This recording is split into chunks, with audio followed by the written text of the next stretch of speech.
that I was going to try and search out with you the historic Jesus. And so the first two sermons, homilies, was just in that vein. And so is likewise the third. Now, I did distribute pens and papers for you to be able to write down your recall of what the first two homilies had discovered about Jesus. So I will quickly review for you what I had said previously. It is true that in our search for finding facts about the biography of Jesus, there are few. If you search Paul, who was the earliest of Christian writers, who had a great deal to say about Christ, had little to say about Jesus. And he was writing about the year 50-60. Mark, the first of the Gospels, introduced Jesus as an adult, with the baptism by John the Baptist. Matthew and Luke, who come somewhat later, start filling in missing pieces. So much more must be said about the early life of Jesus. Albeit in my estimation, it is not only confounded by passage of time, it is inflated by his interaction with pagan literature. How about that? So, as bare bones, we can safely say that Jesus was a real person. He was born roughly in 4 or that before the Common Era, and lived in Nazareth.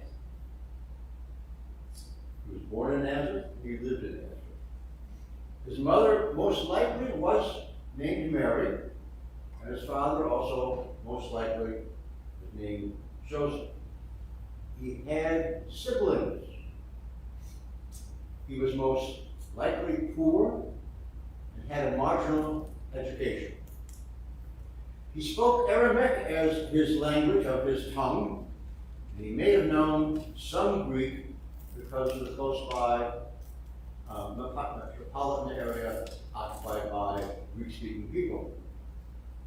He was apparently unmarried. It was very unusual for a man of that era. Very unusual. His occupation was likely of a manual laborer. As a young man, he seemed to be attracted to the teachings of John the Baptist, who was an apocalypticist and an ascetic. He became later in his life, that is, Jesus, an itinerant preacher, but was not ascetic.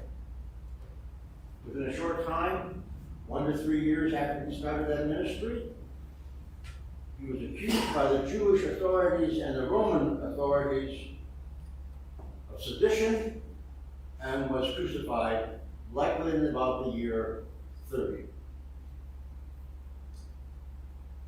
Now that's about what we can really say with some degree of certainty about Jesus.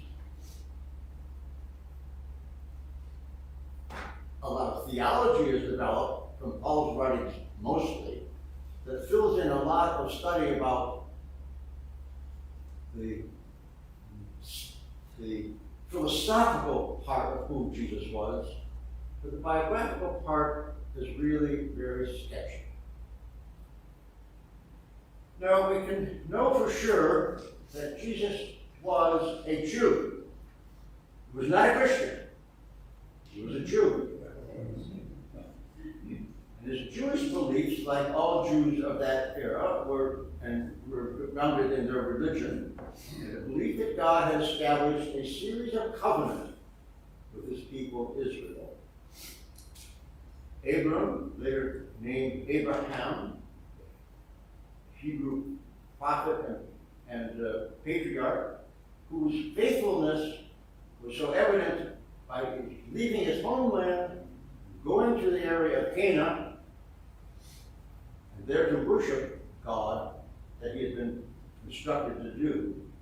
And so in that process was also instructed by God to sacrifice his son Isaac. And the patriarch Abraham was about to do so. Apparently God intervened and gave him a ram, to sacrifice rather than a son. The idea being that the prophet was the patriarch Abraham, followed to the very ultimate his conviction of doing what God had asked him to do. God had made a promise to Abraham that the land Canaan that he had gone to would be the sacred land of the Jews. And you're to worship me here. And as a sign for your commitment to me, all young males up to 8 days old will be circumcised, not circumscribed, but circumcised. That was the mark of the first covenant that God had established with his people. And all the Jews, Jesus included, most likely understood that to be the case. God's second covenant that the Jews and Jesus most likely absorbed, understood that and time had transpired and the Jews were no longer in Canaan, but they had gone through Egypt under probably chains and duress. So the story now is that God establishes a new covenant by raising up Moses to help liberate the people of Israel and to return them to their, quote, promised land that God had said is yours. So Moses then creates the second covenant that the Jewish people honor and know as part of the culture of their faith. And Moses was told by God that in doing so, leading the people back to your land of Canaan, of which he didn't quite see himself, so the story goes.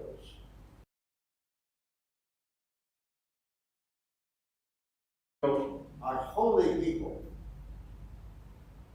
And you will know your holiness because you will do the Torah, the law. Moses had received supposedly the Ten Commandments and had shared that with the people and all of the other Jewish dietary laws that the Jewish people were to follow, being kosher. That is how we will know our holiness. The third covenant was with David. And David wanted to build a temple. So the story goes, God said to him, I'm God, I don't need a temple. But what I'll do for you, David, is to make for you prodigy. And you will fill the whole part of Canaan, Israel, with your sons and daughters. I don't need a temple, but you will be the father of this new Israel that's emerging. You will have a dynasty of sons that will reign over Jerusalem and over Israel and will be residing in Jerusalem.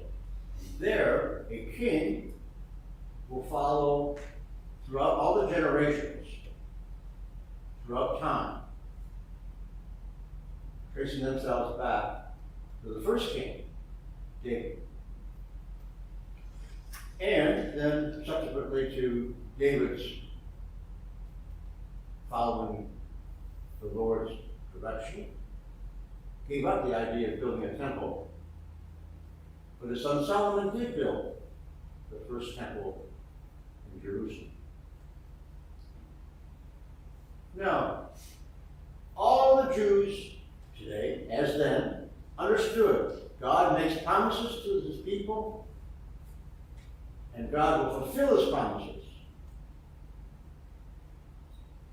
And the people looked for the fulfillment of God's promises, knowing that they are anointed by God and they are holy people. But history also teaches us that something happened. There seemed to be a long delay in God being able to, quote, fulfill his promises. Not only have the Jews and Israelites been put in prison in Egypt, the Assyrians had conquered their land. And they carried away many of the Jews. And many Jews became assimilated into Assyria. Then the Babylonians came and again conquered the land. They carried away more Jews.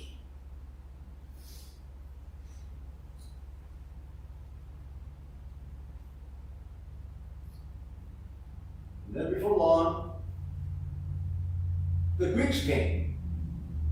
And they didn't carry away people, they just forced them to be kind of like passive and to accept the Greek culture without major consequences, but made it clearly part of their economic well-being. So there was a great assimilation of Jewish people into the Greek culture. That was Alexander the Great, about the 4th century BC.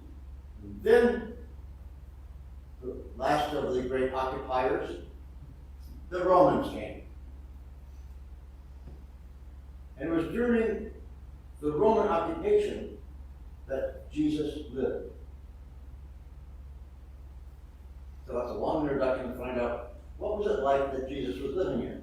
He was living in an occupied country, his country, and it was occupied by Roman soldiers.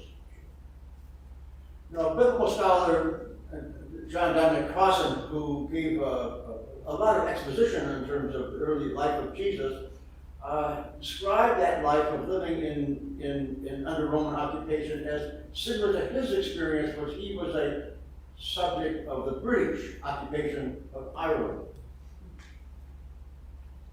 Other contemporary scholars say, not likely. It was more of a Roman tradition to have the garrison stationed out at the edge of the end of the territories, near the frontiers, not really in towns. And what were the garrison were in town, they were likely right there with Pontius Pilate and or with Herod at their palaces as merely palace guards, not really as soldiers out standing on street corners enforcing Roman law. It was a lot different than what John Dominic Crossan experienced by living under the British occupation in his homeland. So, the Greek community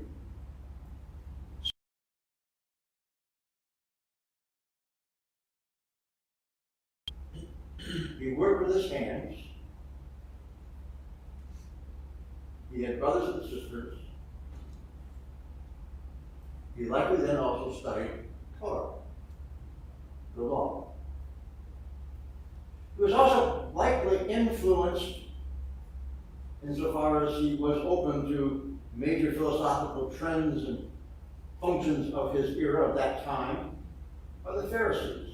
And the Pharisees show up in the Gospel much later as ploys back and forth from Jesus and the Pharisees. But the Pharisees were there and around. And the Pharisees were the ones who sought strict adherence to the Torah.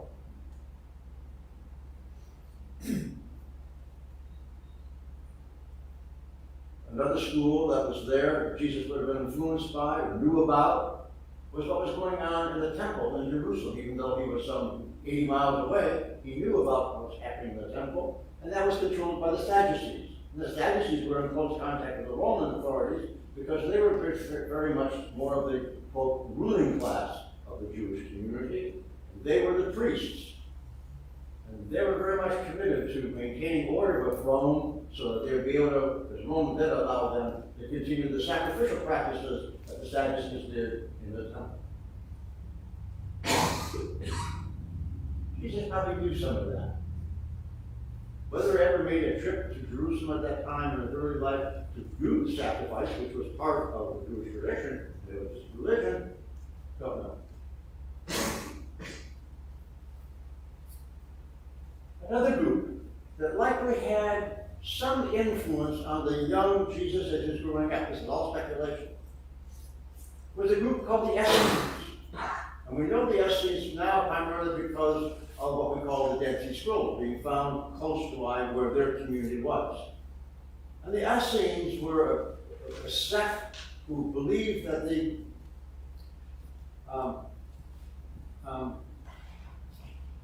powers of Rome were evil, and they had and the compliance and the complicity of the Jewish community with the Romans was an anathema.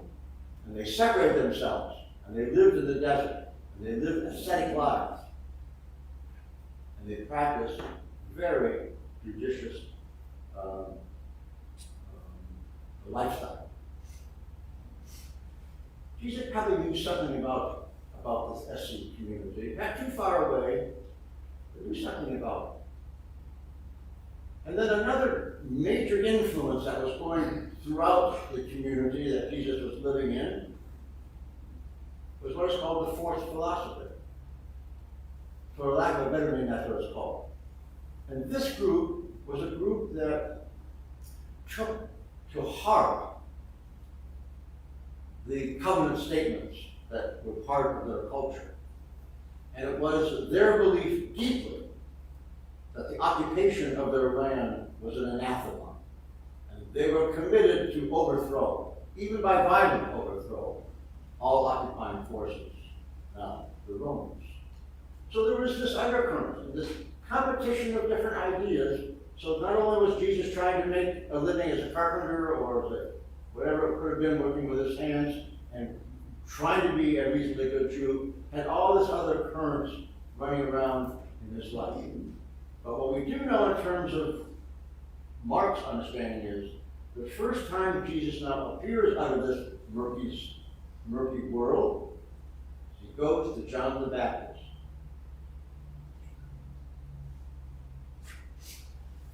Now I conclude with that because that's really, really a focal point. Whatever else was going on in Jesus' life, and however he was influenced, it appears that he chose to go to John the Baptist. Now I'm here next week, and I'll tell you why that's really important in terms of trying to understand Jesus. Because John the Baptist was a deep ascetic. They say he wore camel hair.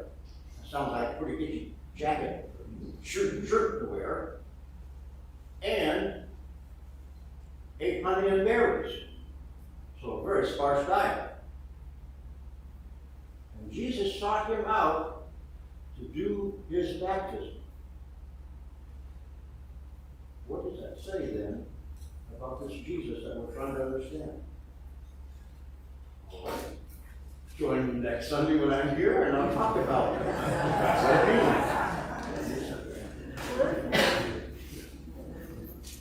So now we stand and recite our creed.